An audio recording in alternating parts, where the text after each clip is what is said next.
Saya juga ada seorang ibu-ibu bertanya sama saya nih. Dia ini menikah dengan seorang laki-laki yang kaya raya nih, Ustaz nih.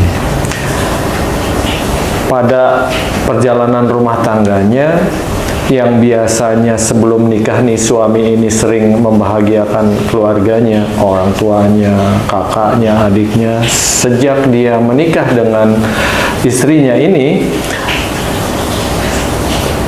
tidak lagi nih membahagiakan nih, kurang gitu kan. Nah, semua tercurah ke istrinya. Nah, suatu saat istrinya ini agak kesel gitu kan, agak marah karena si suami ini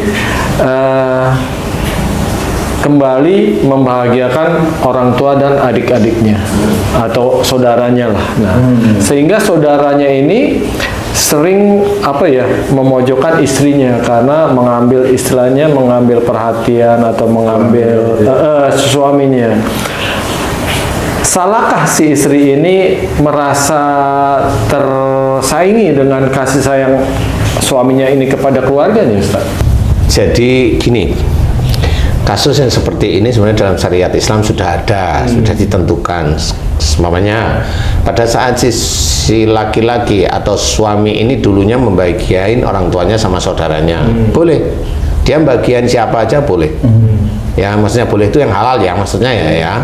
Kemudian dia menikah, dia punya istri, nah kemudian punya anak. Nah, si laki-laki ini, si suami ini memang dia juga harus tercurahkan kepada istri dan anak-anaknya terlebih dahulu dengan catatan kalau orang tuanya itu sudah nggak berpenghasilan, boleh membantu orang tuanya. Ini boleh nih. Nah, kemudian siapa yang boleh dibantu lagi oleh suaminya? Saudara perempuannya yang janda, yang tidak ada penghasilan. Ada janda, kayak juga ada nih, Ustaz. Iya, dapat warisan dia kan, tidak ada penghasilan. Karena janda yang kaya banyak ini ya. Ya tuh dia, banyak ya. Mungkin sekarang udah habis. Karena hidup sulit kan. Jadi kalau umpamanya saudara suami yang laki-laki tidak wajib untuk dinafkahi sebenarnya. Jadi harus difahami seperti itu. Jadi kalau ada saudara laki-laki suami yang meminta kemudian memojokkan istrinya, saudara laki-laki suami itulah yang dosa. Yang menuntut ya. Yang menuntut itu dosa. Seperti itu. Nah, bagi si suami, kalau istrinya itu memohon kepada suaminya, ya dipilih-pilih menurut syariat, istrinya nggak salah, benar dia. Dia benar ini si istri ini. Kemudian suami mulai paham, oh ya berarti aku ini. Kalau mamanya dia punya saudara perempuan, masih punya suami, masih dinafkahi, tidak kekurangan, tidak perlu sebenarnya. Seperti itu. Dan si suami memang harus memahami bahwa istri dan anak-anaknya inilah yang utama. Plus dengan kedua orang tua atau plus dengan ibundanya umpamanya, boleh, istilahnya seperti itu. Jadi kalau istrinya itu memohon pada suaminya untuk seperti yang tadi, boleh, istilahnya minta perhatian keluarga dulu, boleh. Ini dengan catatan itu loh ya. Tapi kalau memang kan, kalau manusia itu kan begitu ya, kalau umpamanya dulu dikasih kemudian punya istri, nah yang dikasih ini kelewatan akhirnya, memfitnah istrinya lah, ini itu. Nah ya itulah sifat manusia yang ditumpangin setan sama dajjal itu ya, memang seperti itu. Bagi orang yang biasa dikasih kemudian nggak dikasih kan seperti itu. Sama seperti preman, kalau dulunya dikasih nggak dikasih kan ngamuk dia pasti. Jadi dia kena sifat setan preman ya istilahnya, seperti itu.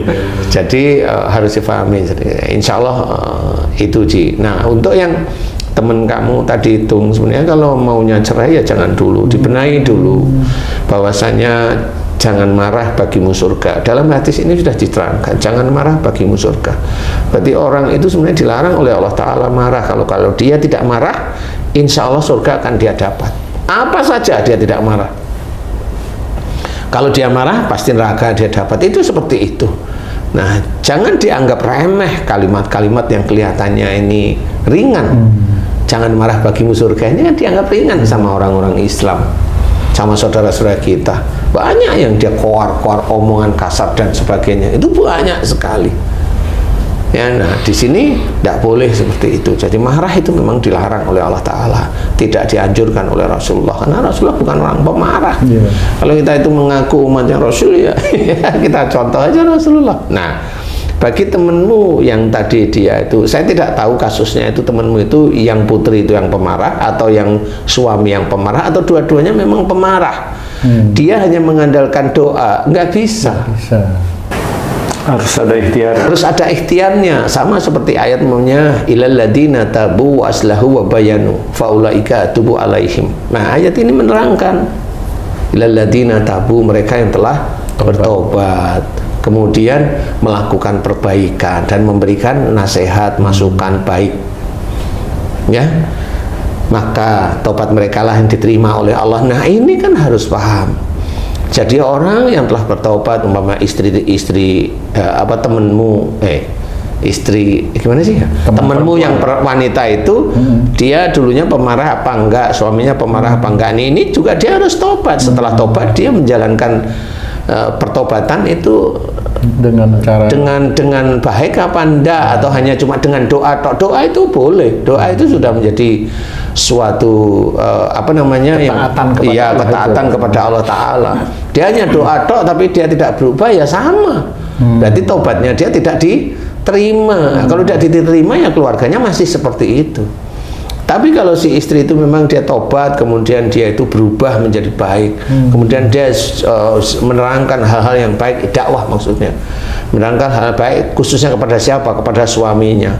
Nah, inilah pada saat dia tobat dan sebagainya, ini masuk dia jalur sabar. Ya, dia masuk jalur sabar. Dia masuk jalur. Ya, kemudian kalau dia masuk jalur, bukan sabar ya, masuk jalur. Kemudian dia serahkan apa yang dilakukan pada Allah, itu namanya tawakal. Serahkan pada Allah Ta'ala. Nah, si suami dia Islam apa bukan? Kalau suaminya Islam, dia sholat apa enggak? Dia sholat, dia datang kajian sering apa enggak? Kalau dia enggak sering, ya dikasih nasihat. Memang dia harus belajar. Seorang istri boleh menasihati suami? Boleh, itu sunnah, boleh aja mengingatkan, boleh. Kan intinya itu bukan karena nggak cocok langsung cerai, itu yang tidak boleh sebenarnya. Karena dulu yang memilih suaminya kan ya dia sendiri, yang mau kan ya dia. Ya jangan enaknya umpamanya suaminya dulu punya harta banyak ini kemudian suaminya udah di blacklist, akhirnya ditaruh di paling ujung, umpamanya nggak ada uang, akhirnya udah cerai aja. Nah, kan nggak bisa. Dasarnya kan beda lagi gitu. Ya. Matre itu. Nah, seperti itu. Harus belajar semuanya. Jadi si yang laki-laki juga harus belajar tentang masalah agama dengan baik, benar, ya, cari guru-guru yang baik, yang benar-benar memberikan pelajaran-pelajaran iman kepada Allah Ta'ala, akhlak mulia dan sebagainya. Itu harus seperti itu, ya, sehingga nanti pada saat suaminya mau belajar, kalau suaminya nggak mau belajar, ya ya sabar aja dulu kan gitu ya. Walaupun sebenarnya pisah itu boleh, monggo boleh, tapi kan jangan langsung pisah karena ada masalah yang sebenarnya tidak terlalu riskan gitu. Nanti ketemu lagi dengan ujian yang seperti itu, pisah lagi. Kasihan. Itu kan akhirnya ego pribadi si wanita nantinya kan begitu ya. Nggak, kita harus belajar seperti itu. Jadi temanmu juga dinasihati ya, baik, jangan asal-asalan maunya cerai seperti itu. Nggak bisa segampang itu walaupun boleh. Tidak segampang itu walaupun boleh sebenarnya. Ya, jadi harus hati-hati, sehingga itulah dari unsur sabar. Berdoa belum dikabulkan, ini udah berapa tahun nggak dikabulkan sama Allah, nah itu kan nggak sabar namanya. Jadi bukan dari titik kamu saja, kamu apa yang harus kamu lakukan, kamu rubah dan sebagainya. Dari sisi suami juga harus bagaimana. Kalau cuma dari sisi istrinya aja, ya menurut saya nggak bisa kalau suaminya nggak berubah. Ya kamu harus menerima hal-hal seperti itu memang dengan istiqomah menerimanya harus istiqomah ya. Jadi jangan gampang untuk berpisah atau bercerai, tetapi selesaikan masalah itu, karena pada saat seorang Islam itu menyelesaikan masalah itu di jalan Allah, itu tetap namanya berjuang di jalan Allah, tetap dia Jadi tidak Jihad perkawinan. ya, jihad perkawinan. gitu ya? Iya, seperti itu. Jadi masalah itu ada ujian dari Allah Ta'ala.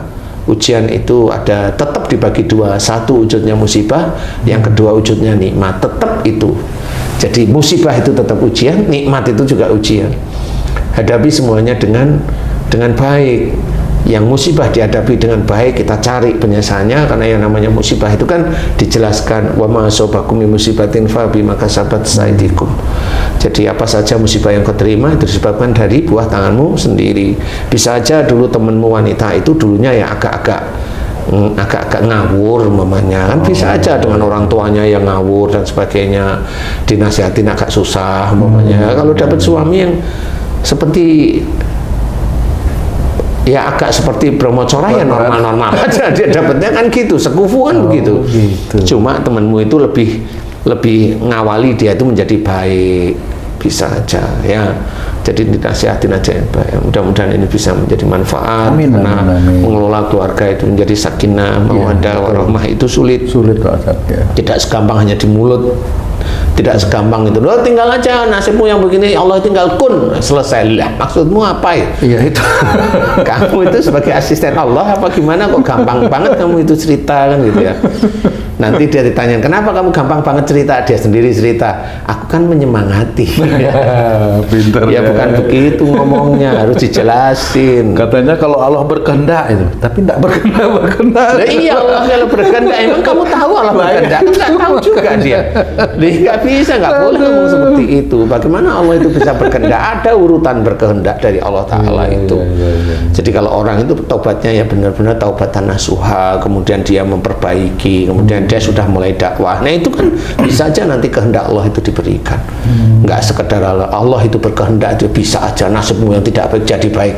Loh, kalau nasibnya baik, oh itu teman-teman saudara-saudara kita yang pada saat ini atau berapa puluh tahun dulu dia mengalami takdir yang sulit dalam kehidupannya, itu padahal dia itu sholatnya tertib, harusnya kaya.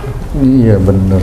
Jadi jangan menggampangkan sesuatu yang sudah tertulis dalam Quran, terangkan kepada jamaah. Jangan asal mengenain jamaah aja.